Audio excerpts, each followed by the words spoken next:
La position des hommes, à mon avis, dans le mouvement féministe, elle est assez compliquée parce que je pense qu'un homme, soyons honnêtes, mais disons les choses, un homme qui va dans un mouvement féministe, c'est un homme qui a une motivation égoïste. Parce qu'il veut montrer qu'il est progressiste, qu'il est moderne, qu'il est à l'écoute, qu'il est ouvert d'esprit, qu'il soutient les femmes. Il veut montrer ça. Que le combat des femmes soit avance ou pas, c'est pas le plus important pour lui. L'important pour lui, c'est de se montrer là-dedans. Et le plus extrême, la position de l'homme féministe, le plus, on va se dire, ah, c'est un penseur, c'est un révolutionnaire, c'est quelqu'un qui va casser les codes, c'est quelqu'un à suivre, c'est un leader.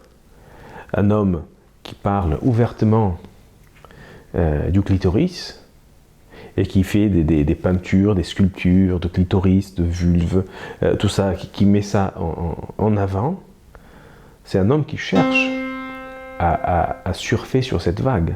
C'est un homme qui veut exister parce qu'il faut je pense, faire la séparation entre un vrai combat, un vrai besoin de s'exprimer, un vrai besoin de faire avancer une cause, et le besoin d'exister sur Instagram.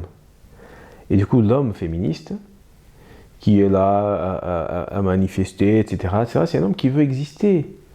Et est-ce que c'est un homme qui va donner de son argent ou de son temps pour arrêter l'excision des petites filles dans certains pays?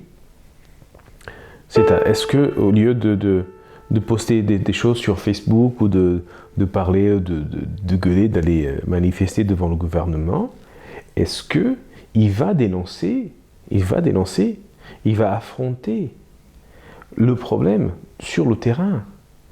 Est-ce qu'il va chercher l'égalité? Est-ce qu'il va vraiment faire quelque chose au lieu de dire quelque chose? Donc, pour moi, un homme qui veut être féministe, c'est un homme qui va faire des efforts concrets, mesurables, et sans forcément le dire, qui va dans son quotidien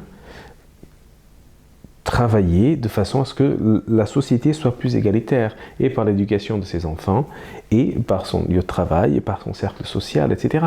L'homme féministe, qu'est-ce qu'il cherche? Qu'est-ce qu'il veut? Quelle est la récompense qu'il cherche?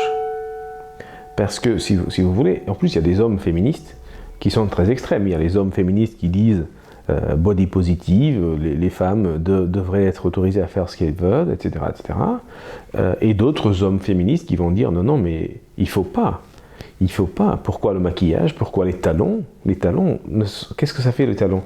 À part faire ressortir le cul et abîmer la colonne vertébrale, et les os, les jambes, les mollets, etc. Voilà, donc je pense que l'homme féministe doit... C'est comme l'homme écologiste. Un homme écologiste, avant de dire oui, je trie mes poubelles, etc., oui. Ben, vous devrez arrêter de manger de la viande. Déjà.